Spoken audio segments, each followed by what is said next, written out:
Top it all off, she was said to be an exceptionally kind soul. The morning of September 27, 2017, had all the makings of a normal Wednesday, but it would quickly turn tragic. Jennifer and Oliver headed out on their commute to school around 7:15 or 7:20, and when Jennifer returned to the residence afterward, she and Reed briefly discussed the day's agenda. Jennifer had a dental appointment scheduled for 9 o'clock. Then she'd meet with an art framer at the residence shortly thereafter. Other than that, it was business as usual, and she'd perform her maintenance tasks at the Berman home, then pick Oliver up from school at 3:30. As for Reed, he was on his way to a breakfast meeting.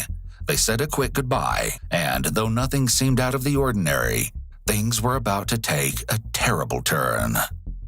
The first indication that something was off came in the form of a phone call from Oliver's school at 4 o'clock that afternoon. Reed was informed that Jennifer had failed to pick up his son upon dismissal. Though he tried, Reed was unable to reach Jennifer on her cell phone. It seemed it had been powered off. He picked Oliver up, and the pair returned home around 5 o'clock. Upon entry, the house was eerily quiet. Jennifer was nowhere to be found. What Reed did find, however, was quite peculiar. There sat Jennifer's purse right beside the toilet of one of the downstairs bathrooms. He noticed that the seat had been left up too.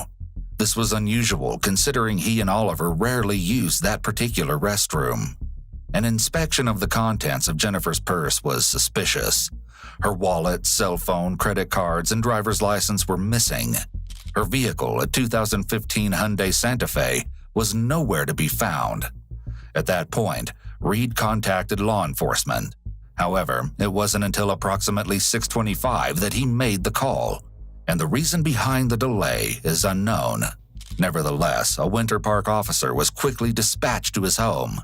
Reed shared what information he had with the officer. The last time he'd communicated with Jennifer had been through a text message he'd received from her a little after 11 o'clock that morning. Interestingly so, Reed had no contact information for Jennifer's husband, Robert. However, officers managed to locate him at the home he and Jennifer shared, somewhere around 7 p.m. He stated that he hadn't recently seen or spoken with Jennifer. He explained that she had an upcoming trip scheduled to visit her son and newborn granddaughter in Dallas, Texas, but wasn't due to depart until the evening of the following day. Even more troubling was the fact that neither Jennifer's children nor any of her close friends had seen or heard from her. It seemed that Jennifer had simply vanished. That very evening, Robert examined bank records in hopes of uncovering something that could aid in the investigation.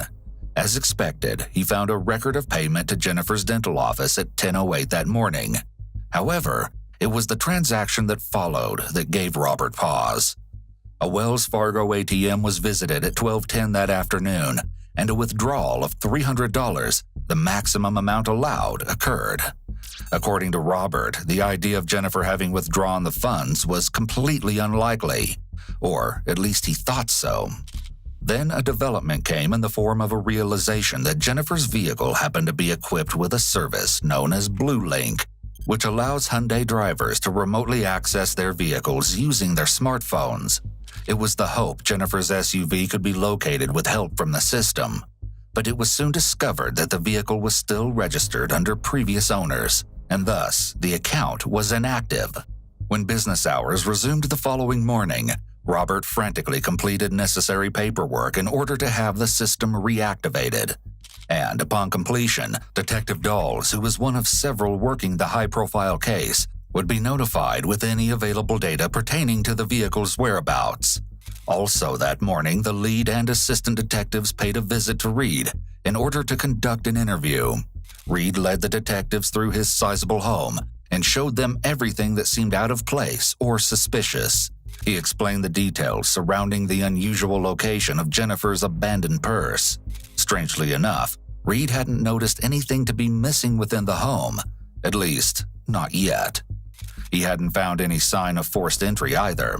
The previous evening, when he and Oliver had arrived home, the front door was locked, and according to Reed, whoever locked it clearly had a key.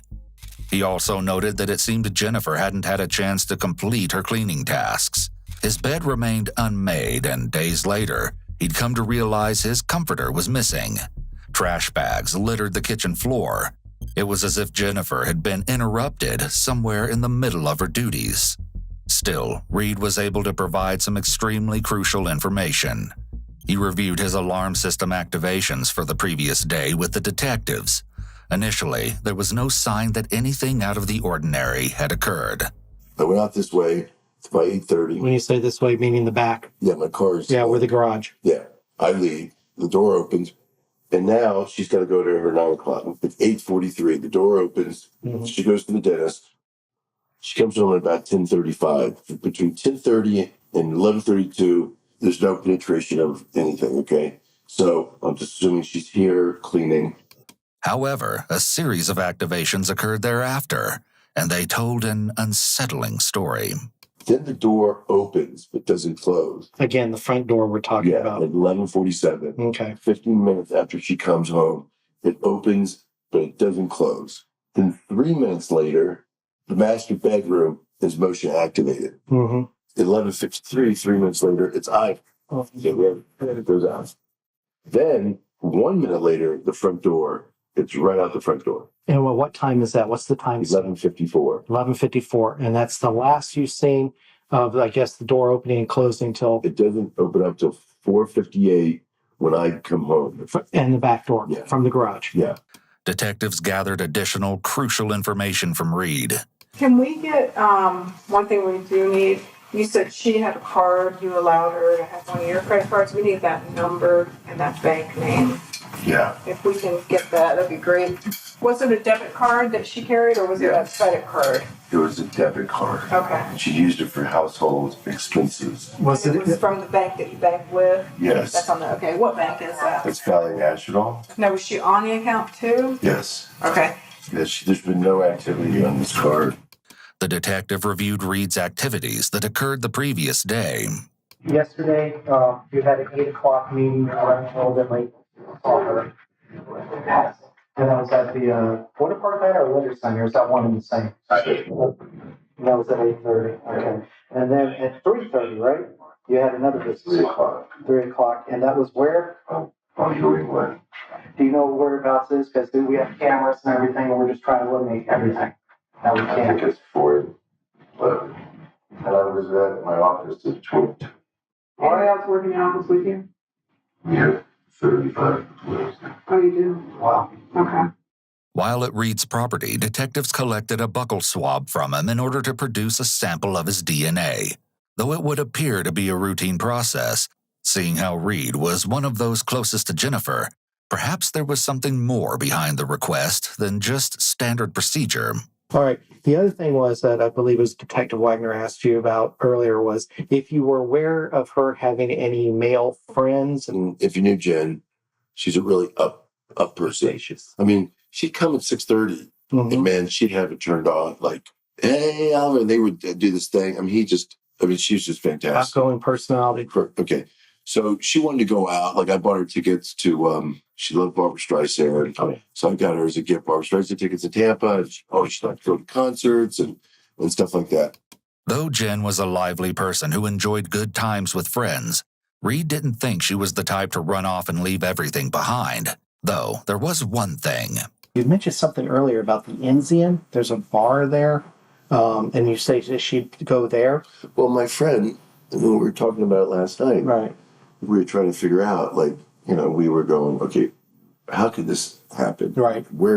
We didn't think, worst case scenario, we just thought maybe she went out, had drinks with her girlfriend, and maybe she had a little too many, and then it was just unusual that she would have done something like this. But my friend did say that he's seen her at the Enzian after work, after leaving here with her girlfriend. Mm-hmm. I don't know any of her girlfriends or whatever, but she liked to have a cocktail with her girlfriend. I had no idea that she ever even went to Enzian, but he said that's occasionally where she would hang out. This friend of yours, we may need to talk to him. Can you give me his name? Sure. Anything will help. Yeah. Can I just ask you a question? Sure. They haven't found her body or... Oh, no, we haven't found her yet, so that's why we're keeping up hope. Yeah, been like a boyfriend or something and they took off? We don't know, and that's what we're trying to find out. Detectives had to probe all of the possibilities in order to ensure a thorough investigation, regardless of potential viability of each theory. They explored the idea of whether Jennifer had grown so tired of her routine that she'd left everything behind in search of a new life. Of course, it didn't seem at all likely that someone as reliable as Jennifer would do such a thing, especially considering the fact that she was due to be in Texas, spending time with her newborn granddaughter on that very night. Suddenly, a shocking development landed in the laps of law enforcement. And if detectives had any suspicion of Reed prior to the finding, or if they'd surmised that Jennifer had left on a whim, all of that instantly dissolved with word of the discovery. Surveillance footage had been obtained from the Wells Fargo ATM, where the $300 withdrawal had occurred the previous afternoon. The time was 12:10 p.m., roughly 15 minutes after the last activation of Reed's alarm system at a location less than a mile from the residence. Though they expected to see Jennifer, what they found instead was shocking. Video showed a mysterious man stationed at the ATM. He appeared to be middle-aged and was wearing eyeglasses, a white t-shirt, light-colored shorts, and bright blue tennis shoes. He had a white towel draped around his neck, and his hair was pulled back in a ponytail. On his left wrist was a watch with a distinctive plaid band. Reed was shown images of the man and the unique watch, but neither were familiar to him. Apparently, the man had later returned to the same ATM at 4:33 that afternoon, in what proved to be an unsuccessful attempt to withdraw more funds from Jennifer's account. This time, however, he was dressed in different attire. He wore a dark-colored baseball cap along with what appeared to be a dark-colored jacket. His white t-shirt bore the logo, Workout 32789, the numerals representing the zip code of Winter Park. In addition to the clothing change, another difference in the man's appearance was noted. This one, however, was chilling. The surfaces of his hands clearly exhibited multiple fresh cuts and wounds.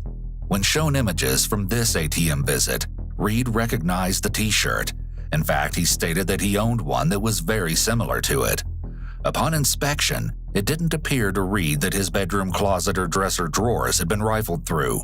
However, this would come up later in the investigation. Detectives were able to track down Jennifer's contact, Janet Grimm, who'd been scheduled to deliver the framed art the previous day.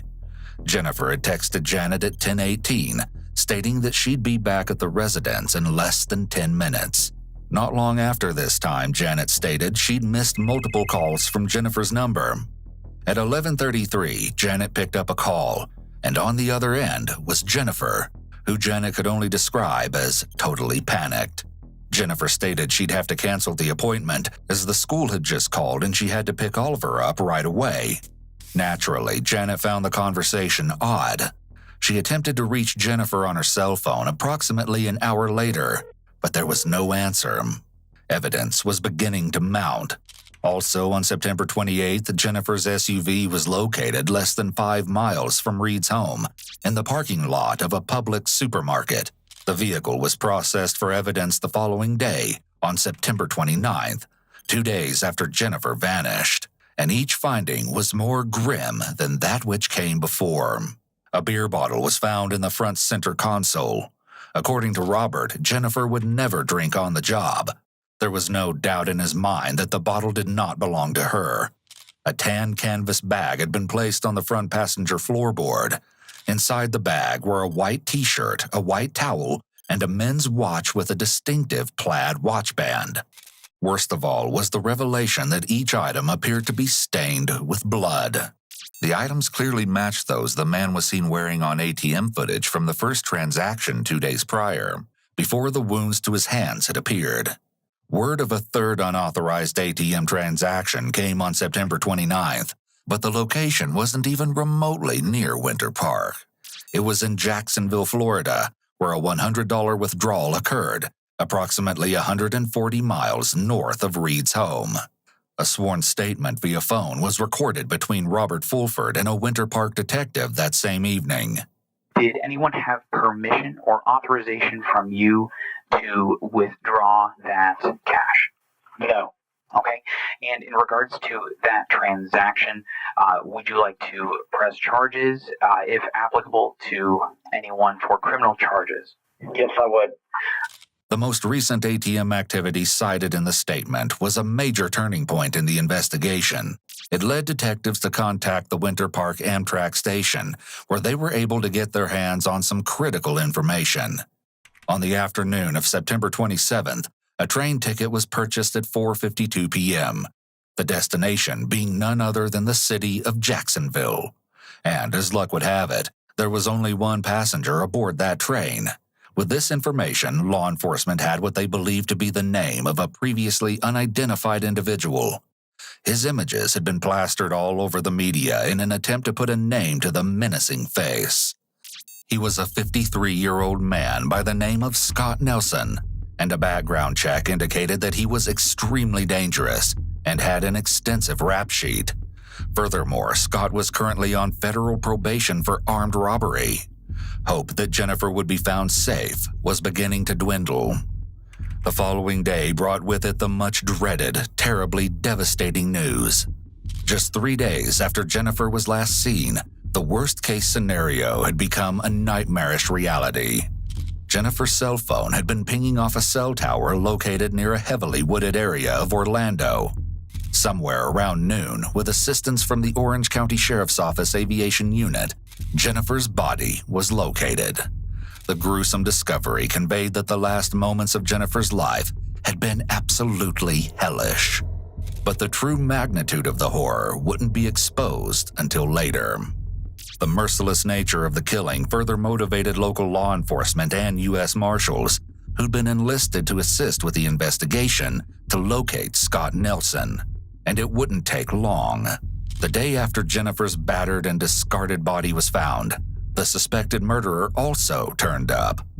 It was shortly after 4 p.m. on October 1st that Scott was located at the Sunshine Inn Motel in Jacksonville, just a half-mile trek from where the local Amtrak station had dropped him off.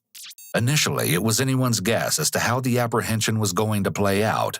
Law enforcement was aware that Scott didn't have a lot to lose. That, paired with his violent nature, could be a recipe for absolute disaster.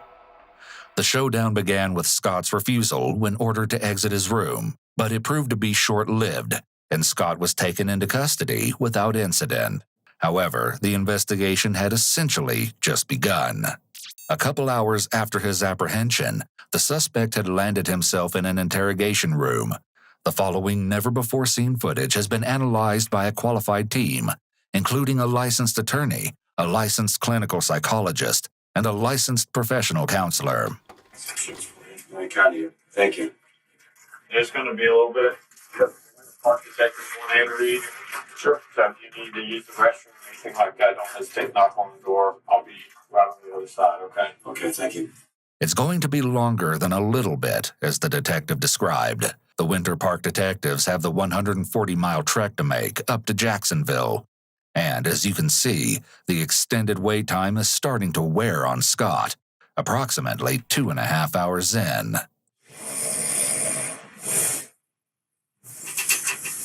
Oh, I got a piss. Hey.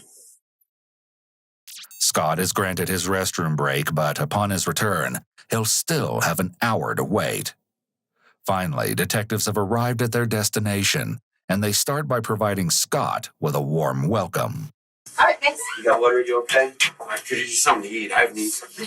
Hungry? I'm starving. I'm dizzy. I'm so hungry. Okay. We'll get you some. Okay. There's let's see if I can grab you some. Sorry. It's fine. Sorry for being hungry. Thanks. Oh man, that's not a problem. You doing okay? Yeah. Hungry, huh? Yeah, starving. What do you like to eat? Oh, God, anything. Anything? Oh, God. I'm not too fussy. You got something? Oh, that's fine. Energy in here. And That's good. Good, I'm Is good. it pizza flavor?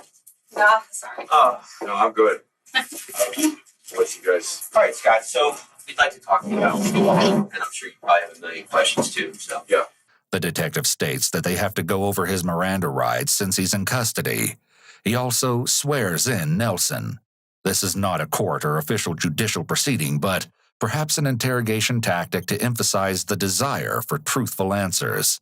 After Scott has confirmed that he understands the process, the detectives proceed to question him on his background, which is the basic baseline and rapport building of the interview process.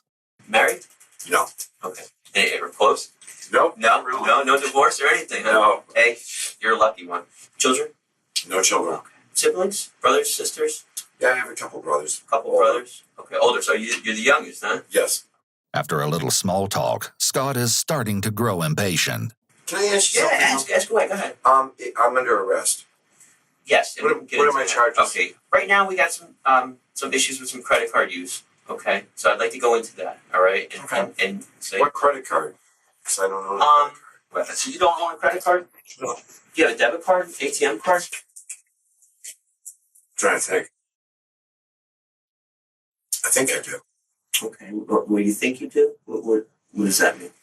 The question causes Scott to freeze in place, and he hesitates to answer, ultimately going for the evasive "I think" response. This is a red flag for deception.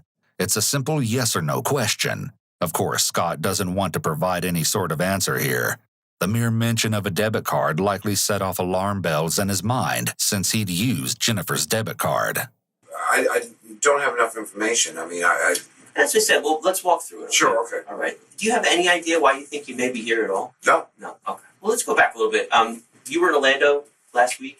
Mhm. Okay. How long had you been in Orlando for? About 4 months. 4 months? Where were you before you got to Orlando? Prison. Okay, so you got out of prison, you came right to Orlando? Yes. Were you in prison in Florida or were you in prison somewhere else? Somewhere else. Federal. What made you come to Orlando? It's just where they assigned me to. Oh, for probation? Yeah, Okay. So you're doing some federal probation time? that's correct. Okay. Where were you staying in Orlando? With the mission, Which one? West Central. The rescue mission over there? Right by the old police station. Yes. How did you like the rescue mission? Is it okay? Yeah. Yeah. I mean, no one really wants to be there. No. Now, were you working while you were in Orlando? Yeah, I was working for a painting business. It's in Winter Park. What they have you doing? Painting apartments, Apartments? Like new apartments or old apartments, like refurbished or what? like the villages and Okay. some, pretty nice places. Are you still employed with them? No. When did that stop? A couple of weeks ago. A couple weeks ago. What happened? I'm just curious to know where this is all headed. Well, that's what we're getting to. Will I have an attorney coming in here? That's totally up to you. You tell me. I mean, Oh, yeah. No problem. what would you like? I think, since I've been arrested, I think I'd like an attorney present to speak. Scott is polite and formal in addressing the detectives, and he presents as confident when he expresses that he wants an attorney. Even if we didn't know of Scott's criminal history, it's evident that this isn't his first rodeo. He seems to know his rights and doesn't appear intimidated by the interview process. But just like that, after all that waiting, the conversation has come to a halt before it's really even gotten off the ground. While Scott wasn't in the mood to talk on that particular night, it would only be a matter of time before he'd have a change of heart, for lack of a better way to describe it. Because as you're about to hear, someone who could inflict such an agonizing death upon another is as heartless as they come, truly evil right down to the core. It was a month to the day of their initial meeting when Scott mailed a letter to one of the detectives, expressing his desire to speak with them about the investigation. A meeting was arranged and took place on November 13th, 2017 at the Federal Detention Center in Miami. It's approximately 10:41 a.m. at FDC in Miami for an interview with Nelson. This time around, Scott is so forthcoming the details are likely to turn the stomachs of even the most seasoned detectives. However, the most shocking element of all is his alleged motive. It's utterly unfathomable. I know what you said in the letter, and so I want to go over the letter with you. I told you last time, I know there's stuff you want to tell us, and we'll go from there. Okay. The detective covers Scott's Miranda rights, then the conversation begins. What prompted you to write the letter? Well, yeah, because of the conditions that they have me under. I'm treated very hard where the other inmates aren't. It's got to change. I mean, something has to change. It's quid pro quo. I mean, you guys have the answers that you need, and I have that information. Essentially, Scott is admitting that he's willing to speak in order to gain better treatment for himself, not to help the victim's family or do the right thing. His motivation is self-centered and narcissistic.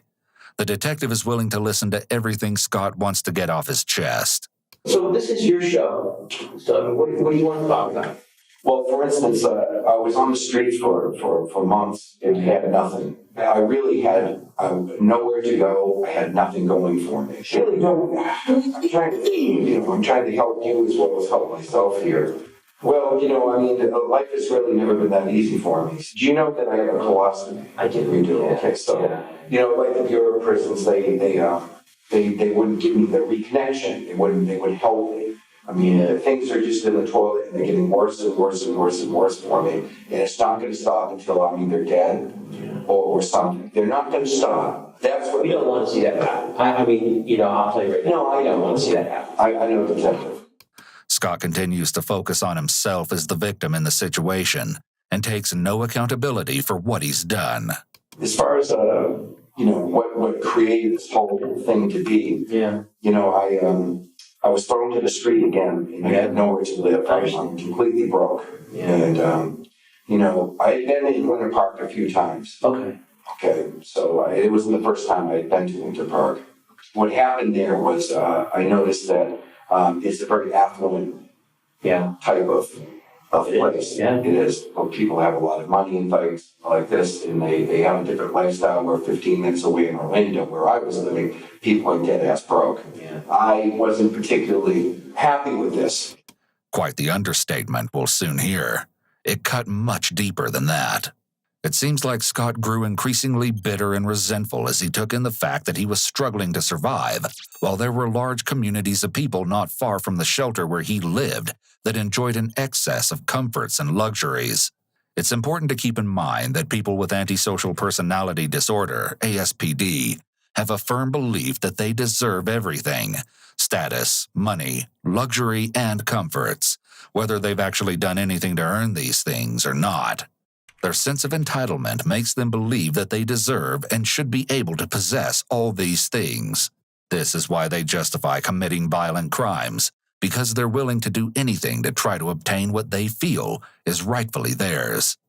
It also seems that Scott is highlighting social injustices, but ultimately, his beliefs seem to boil down to the fact that he thinks he's entitled to the same comforts that the residents of Winter Park enjoy.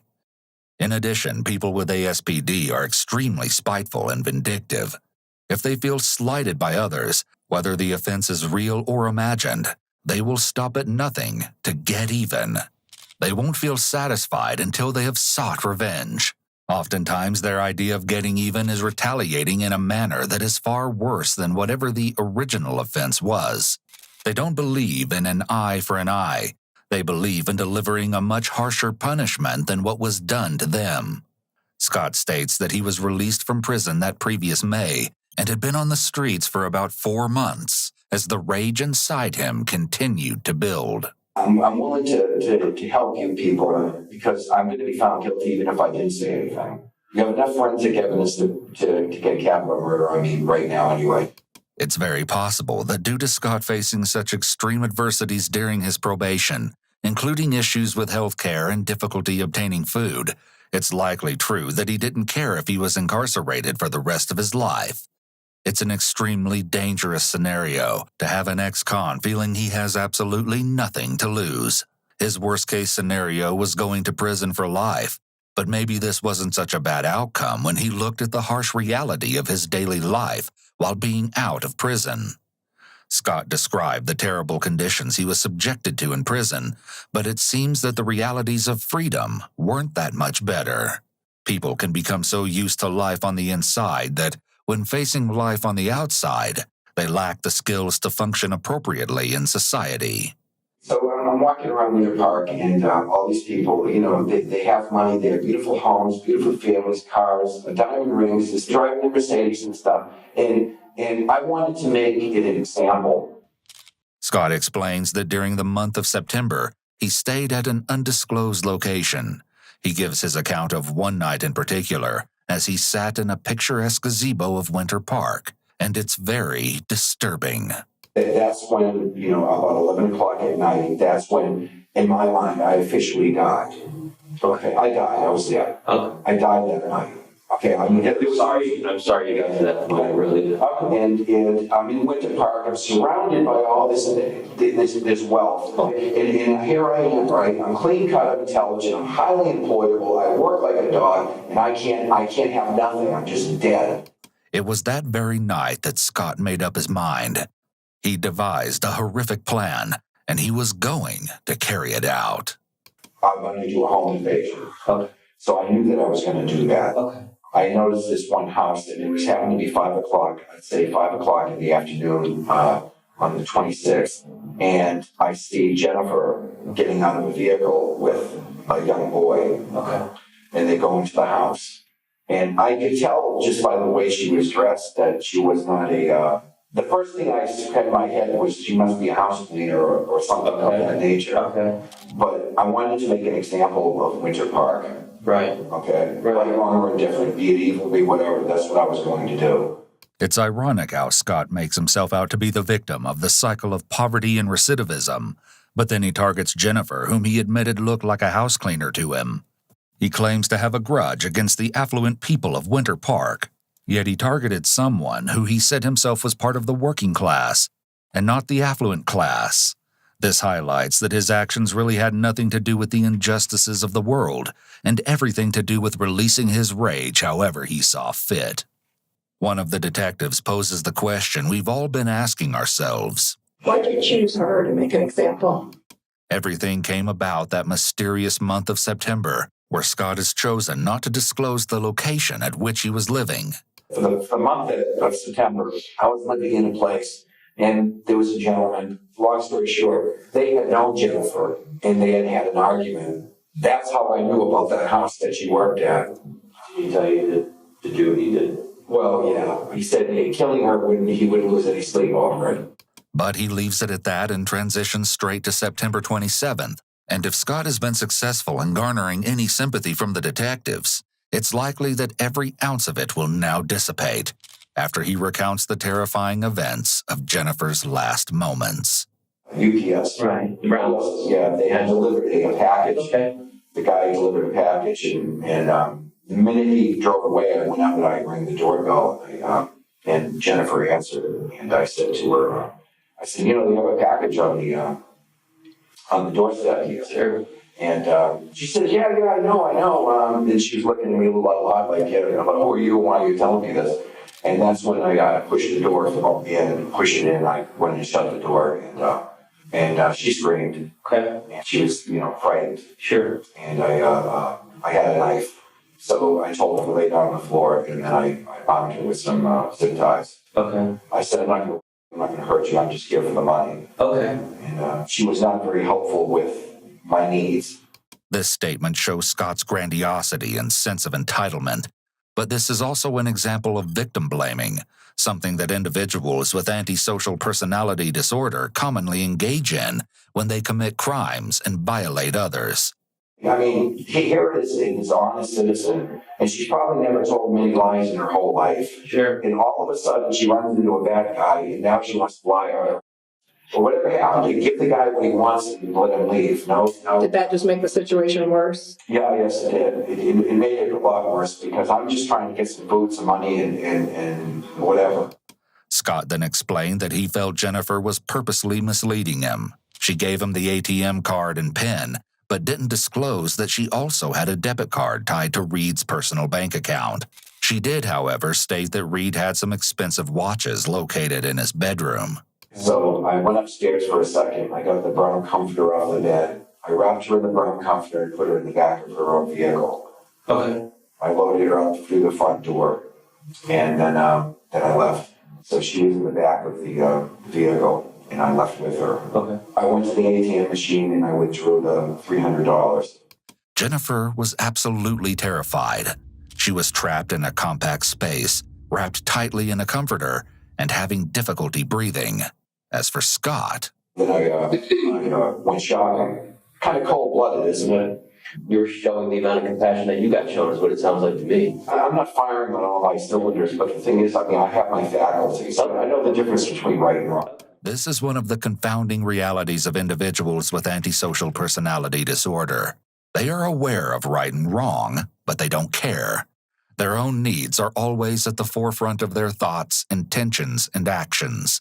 I wanted to have the owner go to the bank and withdraw a large enough sum of money so that I could, abscond. And that didn't happen. So now I have Jennifer in the back of the vehicle, and I have $300. And now what do I do with her? Right. So now I'm driving, trying to find a place to find Jennifer, where I can put her. And she's telling me, throughout this whole experience, even in the house, she says, I'm really afraid you're going to kill me. Right. Please don't kill me. Right. In all reality, I'm having a hard time having compassion because I've been brutalized for so many years that I don't even know what compassion is anymore. This could be a true statement. When people experience long-standing trauma, they can become numb and essentially void of any feeling or emotion.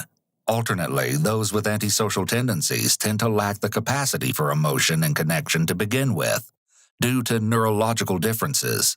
So it's possible that this has always been his version of normal.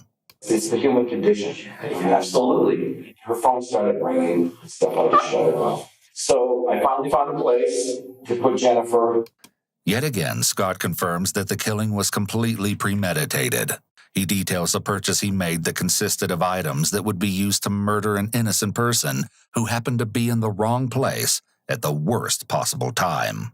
Purchased all that at Walmart. Walmart? Yeah. How many days before? I think perhaps a week before in Princeton Street. Okay. I purchased it with a check. Scott's estimation was close, just off by a few days. He made the purchase at an Orlando Walmart the afternoon of September 16th, 11 days prior to when he carried out Jennifer's murder.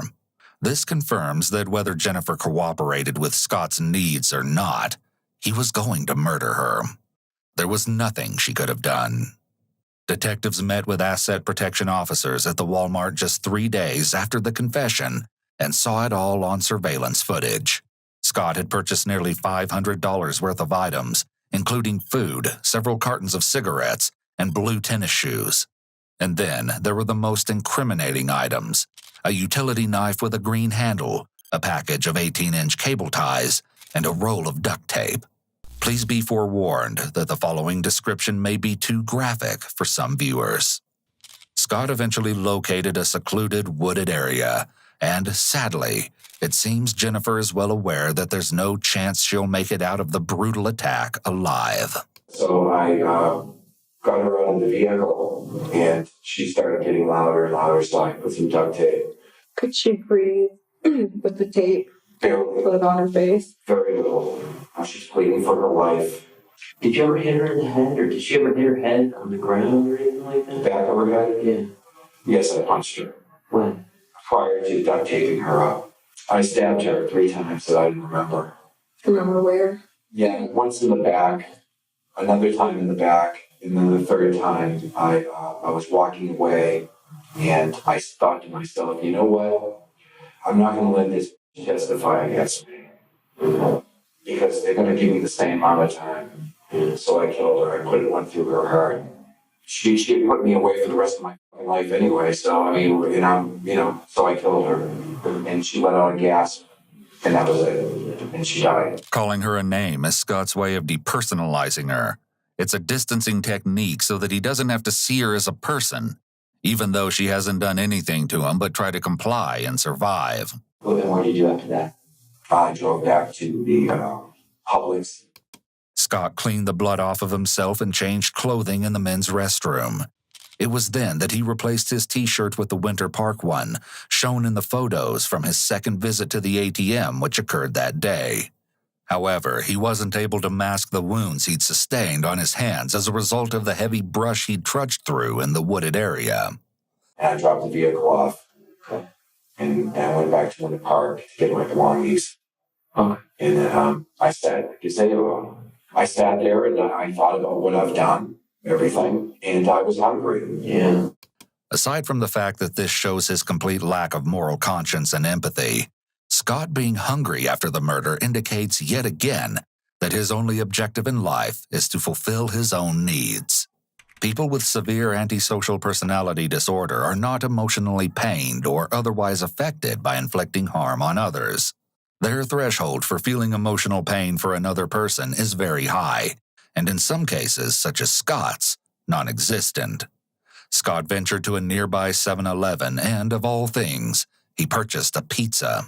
Well, I called it the blood pizza. Okay. Because the reason why I called it that is because I ordered the pizza and I bought a beer with the highest level of grace that I could muster. I was actually proud of what I did because of that. After all the years that I've been kicked in the face by the Federal Bureau of Prisons and all the years that not attaching my colostomy and all the years of getting beat up and tormented and everything, I finally had a certain level of self-respect. I finally made someone pay for all the that I've been through. And so I took my blood pizza because somebody died for me to get this pizza. So I walked down and I'm holding the beer and I'm walking and I'm dressed immaculately because I've washed myself and everything in Publix.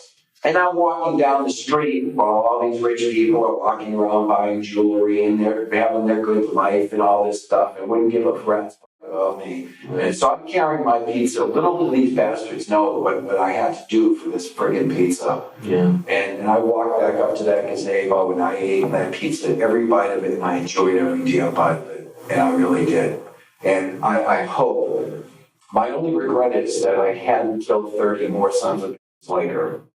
It's almost like Scott felt he was one of them for a short time, like he was living a piece of the good life for once.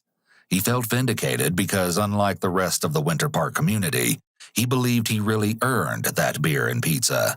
It also seems like Scott was taking pleasure in knowing a secret that the community hadn't yet discovered, one that would frighten them and make them feel like their city wasn't as safe as they thought it was.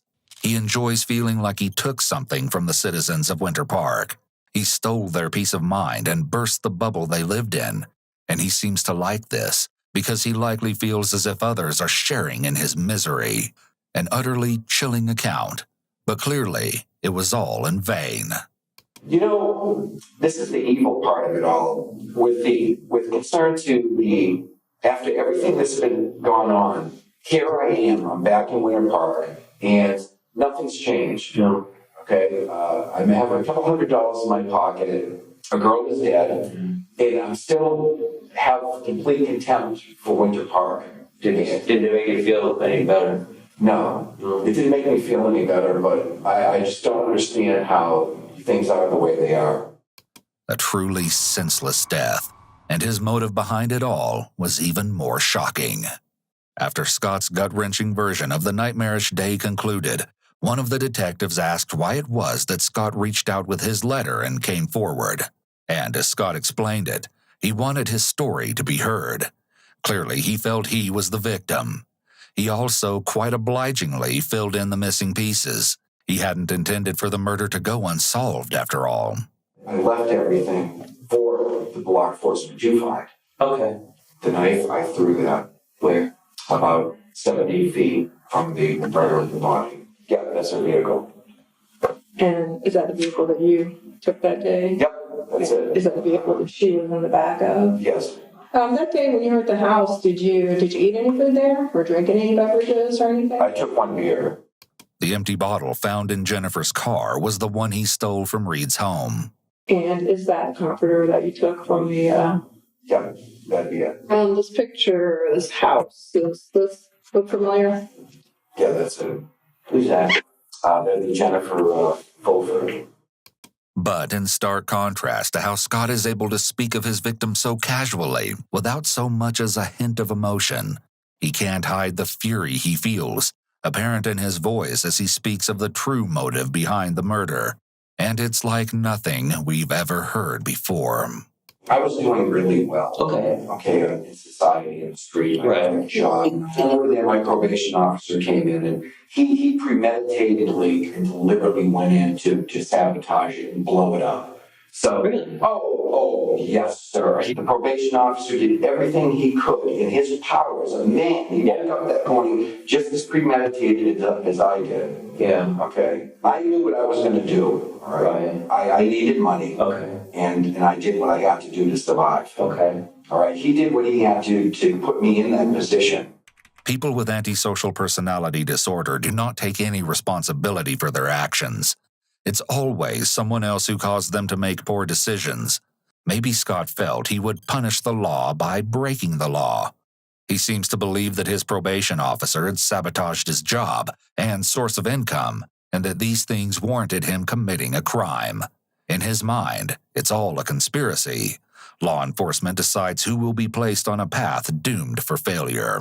They really had a notion in their head that they wanted to destroy this guy, send him back to prison. I mean, that's what they do. I mean, they have certain individuals. Oh, of course they do. And things started adding up. You know, I had all I could take, and it just something happened to me that I just couldn't take it anymore. I'm hungry. I'm a felon. I'm homeless.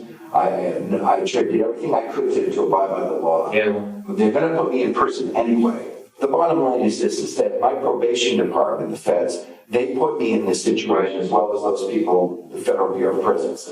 I still walk around the closet because of that, okay? You have no idea how sick and evil that is to do to a man. However, Scott's assertion that various government agencies were what drove him to murder wouldn't get him very far. He'd said it himself. There was enough forensic evidence to tie him to the murder. The beer bottle contained Scott's DNA. In addition, the white t-shirt, white towel, and watch with the distinctive band that were located in the canvas bag within Jennifer's SUV had been analyzed by the Florida Department of Law Enforcement Forensic Lab. Each item showed visible staining that appeared to be blood, and the stains were confirmed to match both Jennifer's and Scott's DNA profiles. Is there anybody out there that is looking for someone? Oh, yeah. Okay. And those are the people I really want to try to help. Right, I understand. Despite Scott's claim that he understands, he declines to divulge any additional information, and the interview ends. Whether there's any truth in his assertion remains to be seen, but the idea, as terrifying as it is, could be all too real. We know exactly what Scott is capable of. Before his trial, Scott wrote to the judge and, true to his character, he made even more shockingly selfish statements. In the letter, Scott claimed that he had already admitted to unsolved armed bank robberies and that he promised to divulge information about 8 homicides he committed, ones he has never been caught for. Why would he suddenly give up that crucial information? Well, Scott claimed that since his arrest, he had lost 40 pounds of body weight because he doesn't get enough food in prison. He made his demands very clear, writing, "I'm starving to death, and I'm asking to be fed more food." That's right. He would admit to 8 murders in exchange for more food in jail. The trial wouldn't take place until late June of 2019, nearly 2 years after Jennifer's brutal murder. Scott elected to testify, likely against the advice